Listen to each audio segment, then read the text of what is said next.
Mafia की innocent दुल्हन part 4। Shivraj की आंखें एक पल के लिए बंद हो गई थीं। ईशा उसकी ये हालत देख चीख पड़ी थी। नहीं नहीं, उसके हाथ से पिन गिर चुकी थी फर्श पर टन की आवाज़ के साथ। मैं ऐसा नहीं करना चाहती थी। वो बेतहाशा पीछे हटी। चादर उलझ गई थी उसके पैरों में और वो गिर पड़ी थी।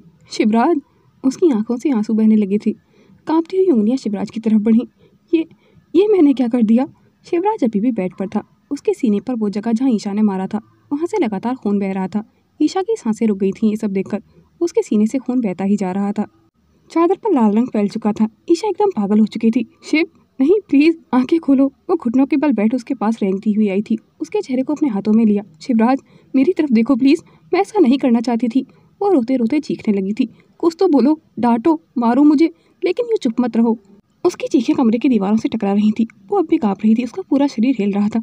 तुम्हें कुछ नहीं हो सकता। मैं कैसे जीऊंगी तुम्हारे बिना? तुम मर नहीं सकते। वो उसके सीने पर अपना सिर रखकर रोने लगी थी। कमरे में अब भी हल्का अंधेरा था। बाहर की स्ट्रीट लाइट की हल्की रोशनी खिड़की से छनकर अंदर आ रही थी। तभी शिवराज की उंगलियां हल्के से फट गईं। एक पल बाद उसकी पलकों में हरकत हुई और अगले ही पल उसकी आंखें खुली। लेकिन वो नींदी थी।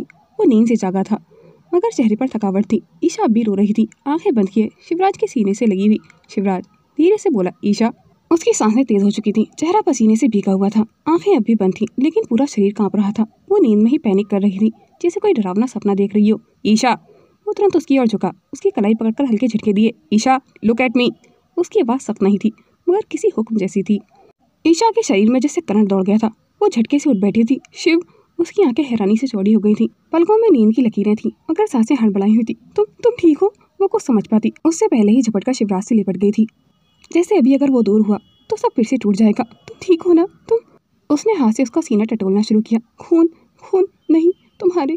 उसकी आवाज़ कांप रही थी, जैसे खुद से ही पूछ रही हो, जैसे खुद को यकीन दिलाने की कोशिश कर रही हो कि ये सब सपना नहीं था। फिर एक एक घबराकर उसकी बाथरूम खींचने लगी थी। नहीं, मुझे देखने दो, कहीं चोट तो नहीं? मैं देखना चाहती हूँ तुम्हें। तुम सही हो ना? उसके हाथ कांप रहे थे, आंखों से आंसू बह रहे थे, मगर वो रुक नहीं रही थी। वो बार बार उसके कॉलर को खींच रही थी, छूकर जिसे तसल्ली करना चाहती थी। कहीं खून तो नहीं, कहीं कोई चोट का निशान तो नहीं। ईशा, होश में आओ। शिवराज ने उसकी दोनों कलाइयाँ पकड़ ली थीं, मगर वो पूरी तरह बेकाबू हो चुकी थी। तुम्हें चोट लगी थी ना? मुझे देखने दो। मैं फिर से नहीं सह सकती। मैं नहीं सह सकती। वो लगभग हिचकियाँ ले रही थी। मैं मर जाती अगर तुम चले जाते, तो मैं सच में मर जाती। मुझे और कुछ नहीं चाहिए था। मुझे बस तुम चाहिए थे, बस तुम। शिवराज के अंदर एक अजीब सी बेचैनी उठी। Isha, listen to me. मगर वो सुन ही नहीं रही थी। उसकी सांसें अब तेज हो चुकी थीं। हाथ फिर से कांपते हुए उसके बाथरूम पर थे। उसकी आंखें जैसे पागल सी हो चुकी थीं। पलकों में डर की परछाइयाँ थीं और आवाज़ बुरी तरह से टूट चुकी थी। मुझे देखना है, तुम ठीक हो, वरना मैं। शिवराज ने एक पल उसकी आंखों में देखा। वो पूरी तरह टूटी हुई थी, डर से कांप रही थी, जैसे सचमुच उसने शिवराज को मार दिया था। और अगले ही पल उसने उसका चेहरा अपने हाथों में थामकर धीरे से उसकी सांसों पर अपनी सांसें रख दी थी। उसके होठों पर ऐसे टिके थे जैसे कोई तूफान को थाम रहा हो। ईशा की सांसें अटक गई थीं। जैसे ही शिवराज ने अपने होठ उसके होठों पर रखे, ईशा का कांपता हुआ शरीर हल्के हल्के थमने लगा था। उसकी तेज सांसें जैसे अचानक एक लय में आ गई थीं। उसके कांपते हाथ अब भी शिवराज की बाहों को थामे हुए थे, मगर अब उनमें उतना डर नहीं था, बस एक थका हुआ सुकून था, जैसे किसी ने उसे गहरे समुद्र से निकालकर हवा दी हो। शिवराज ने उसके चेहरे को हल्के से थामा। उसकी पलकों पर थरथराते आंसू टिके हुए थे। ईशा की पलकें धीरे धीरे झपकी, पर वो बस आंसू की गर्मी महसूस कर रही थी, जैसे उसके भीतर जमी बर्फ पिघल रही हो। फिर एक धीमी सी सिसकी उसके होठों से निकली। तुम ठीक हो ना? उसकी आवाज़ अभी भीगी हुई थी, लेकिन घबराहट कम हो चुकी थी। शिवराज ने अपनी आंखें उसकी आंखों में डालते हुए सिर हिलाया। मैं बिल्कुल ठीक हूँ, तुम्हारे सामने हूँ, कहीं नहीं गया। उसका दिल अब भी तेज धड़क रहा था, मगर अब एक पकड़ महसूस हो रही थी, एक बाहें जो उसे कभी टूटने नहीं देंगी। I am here, I am right here. Shivraj ने फुसफुसा कर कहा। कुछ नहीं होगा तुम्हें, और ना ही मुझे। मैं हूँ ना यहाँ। ईशा की आंखों में ढेर सारा दर्द और थकान तैर रही थी। उसने एक पल को उसकी बाथरूम को कॉलर कसकर पकड़ ली थी, जैसे डर हो कि वो फिर से ना चला जाए। लेकिन ईशा की छुअन से शिवराज फिर से बहकने लगा था। ईशा की हल्की सी छुअन भी शिवराज को पल भर में बेकाबू कर दिया करती थी। शिवराज अब भी उसके चेहरे को थामे हुए था। उसकी सांसें ईशा की सांसों से उलझ रही थी, और अगले ही पल शिवराज के होंठ जब दोबारा उसके होठों पर लौटे, तो इस बार उनमें कोई नरमी नहीं थी। वो सुनामी की तरह टूटा था उस पर, जैसे हर पल की दूरी का बदला ले रहा हो। उसके होठों को, उसकी सांसों को, हर उस हिस्से को जो उसके नाम था। ईशा के होठ अब थरथरा उठे थे। उसका सिर पीछे की ओर झुकता चला गया था। उसकी सांसें गर्म थीं और तेज, जैसे एक एक छुअन से वो उसे जला देना चाहता हो। तुम जानती भी हो तुमने क्या किया है मेरे साथ, उसने लगभग दांत मीचते हुए कहा। और फिर उसके कंधे से बाथरोब का एक हिस्सा खींच दिया था। मैं तुम्हें खोने से भी डरता था ईशा। वो उसकी गर्दन पर अपने होंठ रगड़ रहा था और उसकी गर्दन पर दांतों से हल्के से काट लिया था। ईशा, उसकी इस हरकत पर सिहर उठी थी। उसकी पकड़ कमर पर कसती जा रही थी। उसकी सांसें उसकी गर्दन पर धधक रही थी और उसके होंठ फिर से ईशा की त्वचा पर लौट चुके थे। ईशा का पूरा शरीर कांप रहा था और उसकी उंगलियां शिवराज की छाती पर धकेलने में लगी थी हल्के से। शिवराज, उसकी आवाज़ कांप रही थी। ये आप क्या कर रहे हैं? शिवराज के होंठ एक पल को थमे, मगर उसकी आंखें अब भी उसकी गर्दन के नीचे फिसल रही थी। शिवराज प्लीज़। ईशा अब घबरा रही थी। आपको ऐसा नहीं करना चाहिए। मुझे ये सब समझ नहीं आ रहा। ये क्या? उसकी आवाज़ अब सिसकियों में बदल चुकी थी। उसकी सांसें तेज थीं और बदन कांप रहा था और लब सिर्फ नाम बुदबुदा रहे थे, शिवराज। लेकिन शिवराज उसे बिस्तर की ओर धकेल चुका था, बिना उसकी सांसों को छोड़े, बिना एक पल के लिए रुके। वो उसके ऊपर झुका हुआ था, पूरी तरह से बेकाबू हो चुका था। अब अगर फिर से मुझे छोड़कर जाने की बात की ना, उसकी आंखों में एक जंगली सी आग थी, तो मैं सच में पागल हो जाऊंगा। और उसने ईशा की कलाइयाँ ऊपर की ओर पकड़ ली थी, उसे ज़रा भी हिलने नहीं दिया था। उसके होंठ अब उसकी गर्दन से नीचे उतरने लगे थे। तुम मेरी हो, पूरी तरह से। उसके हर शब्द में अब सजा थी, तड़प थी और हक भी। ईशा की सांसें बेकाबू होने लगी थीं। वो जानती तो नहीं थी, लेकिन उसकी धड़कनें बढ़ रही थीं। उसकी आंखों से आंसू अब भी बह रहे थे, मगर अब वो डर के नहीं थे, बल्कि उस जुनून की आग के थे जो उसे अंदर तक जला रही थी। शिवराज ने एक बार फिर उसके होठों पर अपने होठ जमाते हुए लगभग गूंजती हुई आवाज़ में कहा, अब अगर इस बार मुझे छोड़कर गई ना, तो मैं कुछ भी कर जाऊंगा, समझी? शिवराज की आंखें ईशा की पलकों पर रुकी हुई थीं, उसकी मासूम सी शक्ल पर, जो भी कुछ देर पहले हिचकियों में डूबी हुई थी। और तभी उसका दिमाग जैसे झंझना उठा था। तू क्या कर रहा है शिवराज? अंदर से एक चीख सी गूंजी थी। उसके होंठ वहीं रुक गए थे और उसकी सांसें थमी और उसकी आंखें जैसे होश में लौट आई थीं। शिट! वो जैसे किसी आग से छू गया था। अचानक उसने ईशा की कलाइयों को छोड़ दिया था और एक झटके से उससे खुद को पीछे खींच लिया था। ईशा ने भी अचानक अपनी सांसें थाम ली थीं। उसकी धड़कनें जैसे एक पल को रुक गई थीं। शिवराज अब बिस्तर के दूसरे कोने पर जा बैठा था, पीठ उसकी ओर की, बालों में उंगलियां घुमाते हुए जैसे खुद को नोच रहा हो। उसके अंदर दो आवाज़ें लड़ रही थीं, एक जो ईशा को अपना बना लेना चाहती थी और दूसरी जो उसे हर उस झूठ से बचाना चाहती थी जिसे वो सच मान बैठी थी। Damn it! उसने एक बार फिर बुदबुदाया और अब की बार गुस्से में हाथ जोर से दीवार पर दे मारा था। दीवार की सख्ती ने उसकी उंगलियों से खून निकाल दिया था। ईशा उसका यह गुस्सा देखकर डर गई थी। उसका बाथरोब थोड़ा सा नीचे सरका हुआ था। वो हड़बड़ाकर खुद को ढकने लगी थी, लेकिन निगाहें शिवराज की तरफ ही देख रही थी। शिवराज पीठ उसकी तरफ किए बैठा था, दीवार से टिका, अपनी सांसों से झूझता हुआ। उंगलियों से बहता खून उसकी सफ़ेद चादर पर फैल चुका था, मगर उसे परवाह ही नहीं थी कि उसके कितनी गहरी चोट आई है। वहीं पीछे ईशा भी अपनी सांसें संभाल रही थी। दोनों का ही हाल बुरा था। आंखें बार बार उस तक उठ रही थीं। उसका दिल धड़क रहा था, लेकिन अब डर से ज़्यादा कुछ और था। कोई गहराई, कोई एहसास जो अभी अभी उसके भीतर उतर चुका था। उसने हिम्मत की, बिस्तर से धीरे धीरे उतरकर अपने नाजुक कदमों से शिवराज के पास पहुंची। शिवराज ने उसकी आहट सुनी, अगर वो मुड़ा नहीं था। ईशा कुछ पल तक उसे बस देखती रही थी, फिर झुककर धीरे से उसके कंधे पर अपनी ठुड्डी टिका दी थी। शिवराज हल्का सा कांप गया था उसकी इस छुअन पर, और तभी आउच! शिवराज ने हैरानी से गर्दन घुमाई। ईशा ने हल्के से उसके कंधे पर दांतों से काट लिया था। ईशा! उसकी आवाज़ गूंज गई थी, हैरानी और थोड़े गुस्से में। लेकिन ईशा ने बड़ी मासूमियत से होंठ गोल करते हुए जवाब दिया, आपने मुझे काटा क्यों? वो अब भी सिसक रही थी, गाल पर आंसू बहने लगे थे। मुझे दर्द हो रहा है। उसने होठों को दबा लिया था, जैसे रोने से खुद को रोक रही हो। ईशा की आंखें डबडबाई हुई थीं, चेहरा गुलाबी और सूजा हुआ था, और उसकी मासूम शिकायत सीधा शिवराज के सीने के आर पार हो गई थी। आपने मुझे काटा, मैंने भी आपको काट लिया, फेयर डील। उसकी आंखों में हल्की शरारत और मासूमियत थी, मगर मुस्कुराहट बेहद मासूम थी। शिवराज उसे कुछ सेकंड तक देखता रहा। उसकी आंखें बड़ी बड़ी डरी हुई मगर प्यारी आंखें थीं, उसके कांपते होठ, और फिर उसकी वो मासूम सी हरकत। और पहली बार वो उसकी उस हरकत पर ज़ोर से हंसा था, एक थकी हुई, टूटी हुई लेकिन सच्ची हंसी, जैसे उसे एक पल ने उसकी सारी जंग, सारा दर्द, सारा पछतावा हल्का कर दिया हो। वो उसके सामने बैठ गया था, आंखों में एक नई चमक लिए। पागल लड़की, उसने धीमे से कहा, मगर उसकी आंखें अब भी नरम थीं और उसकी आंखों में शायद अपने किए गए पर अफसोस भी था। ईशा कुछ नहीं बोली थी, बस उसका चेहरा देखने लगी थी। जैसे अभी भी उससे बदला लेना चाहती हो। और फिर उसकी नज़र शिवराज की लहूलुहान उंगलियों पर पड़ी। आपकी ये, वो घबरा गई थी उसके खून को देखकर। शिवराज, ये तो बहुत कट गया है।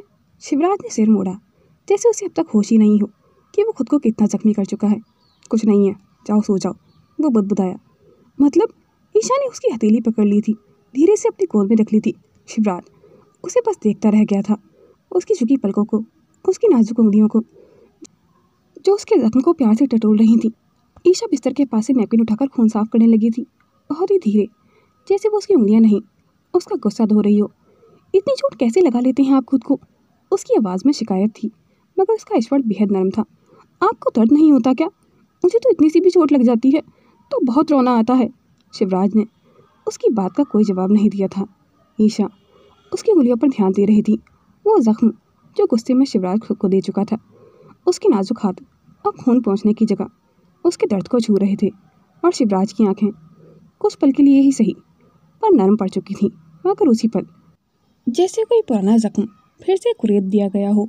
उसकी पलकें भारी हो चुकी थीं, और फिर धीरे धीरे उसका चेहरा पहले की तरह कठोर हो गया था। शिवराज की नज़रें ईशा के झुके चेहरे पर टिकी। वो लड़की जो इस वक्त उसकी हद से ज़्यादा परवाह कर रही थी, उसका गुस्सा पहुंच रही थी, और शायद यही बात उसे अंदर से जला रही थी। रिचर्ड! उसकी आवाज़ अचानक पूरे कमरे में गूंज गई थी, इतनी तेज़ और खौफनाक कि ईशा का हाथ कांप गया था। कि क्या हुआ आपको? Richard! God damn it! Bandage लेकर अंदर आओ। ईशा चौंक गई थी उसका ये बिहेवियर देखकर। उसने शिवराज की ओर देखा, अब उसकी ओर देख ही नहीं रहा था। उसने अपनी उंगलियां उसकी गोद से झटक दी थी बेरहमी से।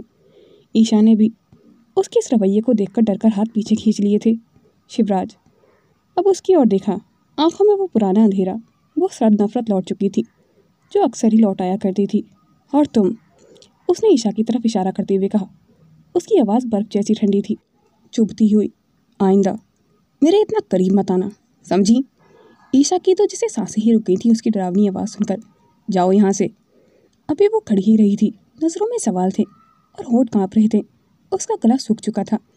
मैंने कहा जाओ यहाँ से। अब की बार उसकी आवाज़ में ऐसी गूंज थी कि दीवारें तक सिहर गई थी। ईशा ने थोड़ा झिझकते हुए कहा, पर Shiv, don't, just don't say my name right now. उसकी आवाज़ भारी थी, मगर उसमें एक ऐसी तलखी थी जो सीधा ईशा के दिल को चीर गई थी। ईशा की पलकों पर फिर से आंसू आ गए थे, मगर इस बार वो दर्द अलग था। वो नहीं जानती थी कि अभी जो हुआ उसका मतलब क्या था। क्या वो नफरत थी, या वो जो कुछ देर पहले हुआ था वो प्यार था? रिचर्ड जो दरवाजे पर आ चुका था, एक पल को वहीं जम गया था। उसके हाथ से बैंडेज की ट्रे गिरते गिरते बची थी। ईशा उसकी इस नफरत को देखकर पीछे हट गई थी, आंखों से आंसू बह निकले थे, लेकिन उसने कोई सवाल नहीं किया था, क्योंकि शिवराज इस कदर गुस्से में था कि अगर वो कुछ भी बोलती तो शायद अंजाम अच्छा नहीं होता। उसने बस एक आखिरी नज़र उस आदमी पर डाली जो कुछ पल पहले हंसा था और अब फिर से पुराने जख्मों की दीवार में खुद को बंद कर चुका था।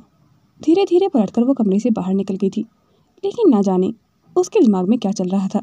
मगर उसके जाते ही कमरा एक भारी सन्नाटे से भर गया था।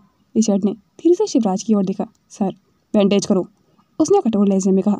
रिचर्ड ने कुछ नहीं कहा, बस रिलाकर अपने काम में लग गया था। कमरा पूरी तरह से सन्नाटे में डूबा हुआ था, सिर्फ बैंडेज की पट्टी खोलने की हल्की हल्की आवाज़ें थीं और शिवराज की भरी हुई सांसें जो उसके सीने में एक अजीब भारीपन भर रही थीं। रिचर्ड पट्टी बांधकर चला गया था। शिवराज कुछ देर तो वैसे ही बैठा रहा था, जैसे उस सन्नाटे में कुछ सुनने की कोशिश कर रहा हो, शायद अपने अंदर की आवाज़ों को, या शायद किसी अधूरे जवाब की गूंज को जो कि वो ईशा से जानना चाहता था। कुछ देर बाद वो धीरे से उठा, बिना कुछ कहे बाथरूम की ओर बढ़ गया था।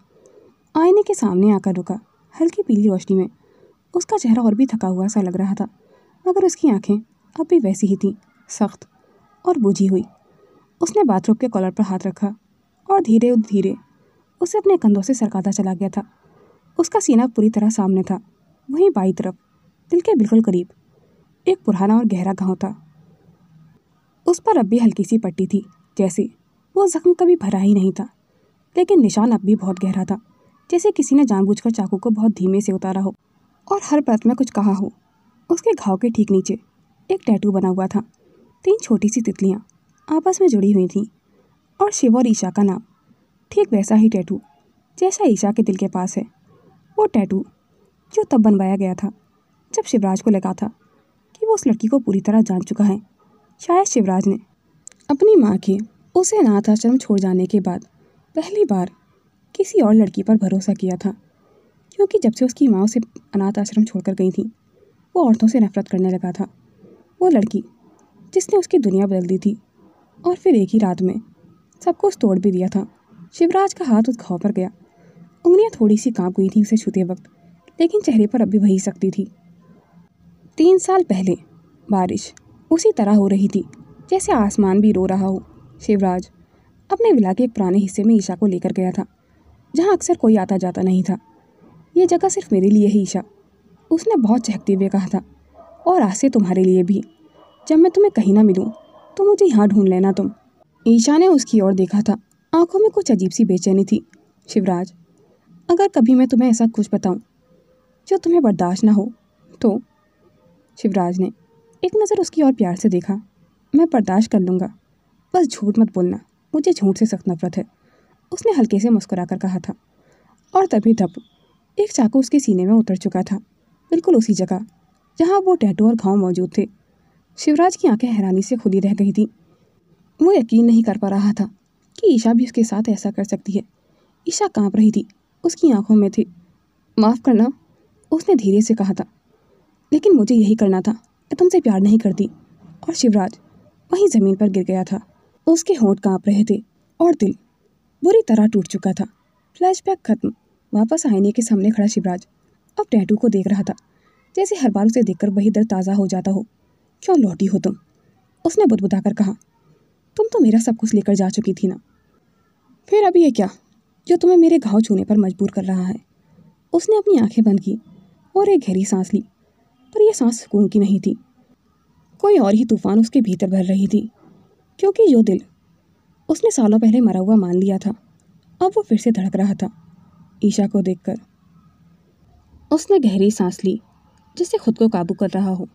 लेकिन जैसे ही बाथरूम का दरवाज़ा खुला, भाप का हल्का झोंका बाहर निकला, और साथ ही बाहर निकला था शिवराज।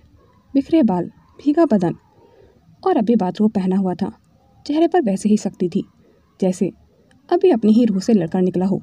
पर सामने ईशा खड़ी हुई थी, दोनों हाथ कमर पर टिकाए। उसके चेहरे पर नाराज़गी साफ जाहिर हो रही थी। चेहरा गुस्से से लाल था और आंखें सीधे उसकी जान में झांक रही थी। शिवराज को उम्मीद नहीं थी कि इतना गुस्सा दिखाने के बाद भी ईशा उसके कमरे में वापस आ जाएगी। ईशा ने उसे घूरते हुए कहा, तो तुम सच में अफेयर कर रहे हो, है ना? मैंने अभी अभी सब अपने कानों से सुना है। किससे फ़ोन पर बात कर रहे थे तुम? शिवराज वहीं रुक गया था। उसकी भौहें ज़रा सी चढ़ी। क्या दिमाग ख़राब हो गया है क्या तुम्हारा? जाओ अपने कमरे में। नहीं जाऊंगी, इतने भोले मत बनो। ईशा उसके एकदम पास आ गई थी। मैं सब देख रही थी, मैंने सब कुछ सुन लिया है। फ़ोन पे किसी से बात कर रहे थे ना तुम, और तुमने कहा अब वो लौट आई है तो मैं उसे कैसे झेलूँ? किसके लिए कहा था? हाँ, मेरे लिए ही कहा था ना। कौन है वो लौटने वाली? शिवराज के गले की नसें तन गई थी उसकी बातें सुनकर। वो अपने गुस्से को काबू करने की कोशिश कर रहा था। ईशा ने अपनी एक उंगली उसके सीने पर रख दी थी, ठीक उसी जगह जहाँ टैटू था। उसकी इस हरकत को देखकर शिवराज का जबड़ा कस गया था। तुम्हें तुम्हारा नाम याद नहीं? उसकी आवाज़ बेहद ठंडी थी, पर हक जताने का शौक बरकरार है। हाँ है, ईशा बोली, मासूम लेकिन ज़िद्दी। क्योंकि जब किसी से शादी हो जाती है ना, तो याददाश्त जाने से रिश्ते नहीं जाते, समझे? और मैं तुम्हें दिल से अपना पति मानती हूँ। शिवराज ने एक लंबी सांस ली और फिर उसके एकदम करीब आ गया था, इतना कि उसकी सांसें अब ईशा के चेहरे को छू रही थीं। अगर तुम्हें इतना हक है तो पहले मुझे ये बताओ कि उस रात वो चाकू क्यों मारा था तुमने मेरे सीने में? ईशा की आंखें फैल गई थीं। क्या? कब? वो बुरी तरह हकलाई। शिवराज एकदम उसके पास झुका। तुम पूछ रही हो ना मेरा किससे अफेयर है, लेकिन मैं कुछ और ही सोच रहा हूँ कि क्या मैं फिर से उसी हाथ से घायल होने वाला हूँ? ईशा की आंखों में डर और गुस्सा दोनों एक साथ लड़खड़ाए थे। मैं ज़रूर गुस्से में होंगी, तभी मारा होगा ना। अभी तो मेरी याददाश्त चली गई है, अभी कैसे बता सकती हूँ मैं तुम्हें? और तुम भी तो। मैं क्या? शिवराज की आंखें अब उसकी आंखों में जल रही थीं। मैं तो हमेशा से ही तुम्हारा था, आज भी हूँ, पर तुम। ईशा उसकी बातें सुनकर चुप हो गई थी। शिवराज इंटेंसिटी के साथ उसकी आंखों में देख रहा था और एक अजीब सी हंसी हंसते हुए बोला, अब लौटी हो मेरी ज़िंदगी में फिर से कोहराम मचाने। कोहराम? ईशा उसकी बात सुनकर भड़क उठी थी, अगर मेरे अलावा किसी और लड़की को देखा भी ना तो तूफान बन जाऊंगी, समझे? और उस तूफान में तुम दोनों को उड़ा दूंगी। शिवराज की नज़रें कुछ सीरियस थीं, लेकिन होठों पर हल्की सी स्माइल तैर गई थी ईशा की इस जलन को देखकर। और तूफानों को पालतू कैसे बनाते हैं ये तुम्हें सिखाऊं मैं? उसने ईशा को घूरते हुए कहा। ईशा पल भर को चुप रही, फिर उसकी तरफ देखती रही। देखो, वो धीरे से बोली, अगर तुम्हारा किसी से चक्कर चल रहा है ना तो मुझे डायरेक्टली मत बताना, सीधा बताना कि कहाँ मिलना है, मैं वहीं तुम दोनों के बाल पकड़ कर खींच लूँगी। शिवराज उसकी बात सुनकर हंसा नहीं था, या यूँ कहें कि उसे हंसी आती ही नहीं थी, पर उसकी पलकों के नीचे कुछ पिघल गया था। और उसी पल उसने एक तेज़ हरकत में ईशा की कलाई पकड़ी और उसे एक झटके में अपनी बाहों में खींच लिया था। शिवराज की इस हरकत को देखकर ईशा की सांसें थम गई थीं। वो उसके सीने से सट चुकी थी। तो तुम्हें पत्नी बनना है मेरी, तुम तो मुझे दिल से अपना पति मान चुकी हो ना? उसकी आवाज़ सख्त थी, लेकिन आंखें पिघल रही थीं। तो फिर उसी हक से निभाना भी सीखो। वो झुका इतना पास कि ईशा को लगा जैसे फिर से वही होने वाला है। वो फिर उसके कंधे पर दांत गड़ा देगा जैसे रात। नहीं, ईशा ने घबराकर उसे धक्का दिया और झटके से खुद को छुड़ाकर कमरे की तरफ भागी। पागल हो गया, उसने चिल्लाते हुए दरवाज़ा बंद कर लिया था। शिवराज दरवाजे के सामने खड़ा मुस्कुरा रहा था। इस कमरे में तो तुम्हें वापस आना ही होगा मिसेस डेविल, लेकिन उस दिन का इंतज़ार रहेगा। वो कुछ सोचते हुए एक अजीब सी टोन में बोला था। 1 हफ्ते बाद ईशा अब पूरी तरह ठीक हो चुकी थी। डॉक्टर श्रेया ने आखिरी बैंडेज भी उतार दिया था। अभी हाथ नॉर्मल है ईशा, बस थोड़ा ध्यान रखना। श्रेया ने प्यार से सिर पर हाथ फेरा और फिर शौर्य के साथ रवाना हो गई थी। ईशा दरवाजे की तरफ को सोचती हुई खड़ी थी। शिवराज अब भी उसे दूरी बनाए हुए था। ना कोई गलती का एहसास था, ना कोई सॉरी, और ना ही उसने ईशा को मनाने की कोशिश की थी। लेकिन ईशा भी इस बार शिवराज से कुछ ज़्यादा ही नाराज़ हो गई थी। वो गुस्से में बड़बड़ाई, इतनी अकड़ ना किसी नवाब में भी नहीं देखी मैंने। नहीं क्यों झुकूं हर बार? 1 हफ्ते से मेरी तरफ देखा भी नहीं है, मुझे नाश्ता भी नहीं कराया। तभी शिवराज हॉल में आ गया था। उसकी आवाज़ गूंजती हुई आई थी, रोज़ी। रोज़ी रिचर्ड की वाइफ थी, जो कि पिछले 1 हफ्ते से ईशा का ख्याल रख रही थी। और ये पहली बार था जब शिवराज ने पहली बार कोई फीमेल स्टाफ हायर किया था। रोज़ी जो किचन से निकल रही थी वहीं रुक गई थी। जी सर, शिवराज ने एक नज़र ईशा पर डाली, फिर ठंडी मुस्कान के साथ बोला, आज से मैडम ऑफिशियली हमारे कमरे में शिफ्ट होंगी। उन्हें बिल्कुल हमारी दुल्हन की तरह सजाकर हमारे कमरे में छोड़ देना। शिवराज की ये बात सुनकर ईशा की आंखें खुली की खुली रह गई थीं, क्योंकि उस रात के बाद वो शिवराज के करीब जाने से भी डरती थी। क्या? शिवराज ने उसकी तरफ देखा भी नहीं था, बस कॉलर सीधा करते हुए कहा, जो मेरी पत्नी है वो अब मेरी ज़िंदगी में पूरी तरह वापस आएगी। आधे अधूरे हक नहीं चलते मेरे यहाँ। रोज़ी उसकी बात सुनकर मुस्कुराई। वो समझ चुकी थी कि वो सीधे ईशा की तरफ ताना कर रहा है। Yes sir. ईशा वहीं खड़ी रह गई थी, गुस्से और हल्की घबराहट के बीच फंसी हुई। शाम को शौर्य किसी ज़रूरी काम से पेंट हाउस आया था। अजीब सी हलचल थी आज पूरे स्टाफ में। शौर्य सबको इग्नोर करता हुआ सीधे शिवराज की रूम की तरफ बढ़ गया था, लेकिन उसने देखा कि शिवराज का कमरा किसी नई नवेली दुल्हन के कमरे की तरह सजाया गया था। शिवराज वहीं खड़ा हुआ था। शौर्य ने गुस्से से उसका हाथ पकड़ा और उसे बालकनी की तरफ खींचकर ले गया था। शिवराज, तू पागल हो गया है क्या? ये सब क्या चल रहा है? कमरा पूरा किसी सुहागरात के कमरे की तरह सजा है। तू जानता भी है इसका क्या मतलब होता है? शिवराज की आंखों में वही ठंडापन था जो किसी गहरे जख्म से आया हो। मतलब साफ है, मेरी बीवी अब मेरी ज़िंदगी में वापस आ रही है पूरी तरह से। इसे तुझे क्या प्रॉब्लम है? बीवी? रियली? शौर्य ने उसे दीवार की ओर घसीट ले गया था। किस हक से? और कौन सी बीवी? शादी कब हुई है तुम्हारी? और 3 हफ्ते पहले तक तो इस लड़की को जानता तक नहीं था। अगर ये लड़की उस एक्सीडेंट में हमें ना मिली होती तो शायद हम लोग कभी एक दूसरे को पहचान भी नहीं पाते। मैं बचपन से तेरे साथ हूँ और मैं अच्छे से जानता हूँ कि तूने अब तक शादी नहीं की है।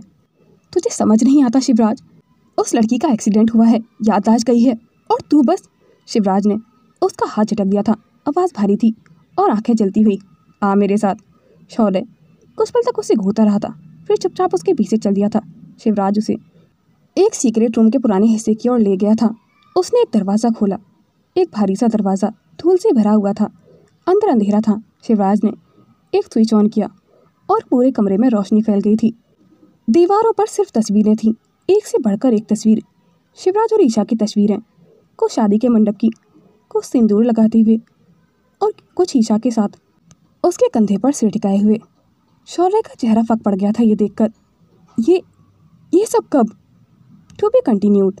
दोस्तों, क्या होगा जब शिवराज को पता चलेगा कि ईशा वो लड़की नहीं है जो अब तक उसे समझता आया था? और दोस्तों, ये स्टोरी आपको कैसी लग रही है? कमेंट में अपनी राय ज़रूर शेयर कीजिएगा। दोस्तों, ये काल्पनिक कहानी है जिसमें दिखाए गए किरदार और घटनाएं मात्र कल्पना है। इसका उद्देश्य किसी भी प्रकार की हिंसा, उत्पीड़न या अस्वीकृत व्यवहार को बढ़ावा देना नहीं है। दर्शकों से अनुरोध है कि वह इसे केवल एक फिक्शनल स्टोरी की तरह ही देखें। Thanks for watching. Do like, comment and share this video and subscribe my YouTube channel for more interesting videos. Video को अंत तक देखने के लिए धन्यवाद।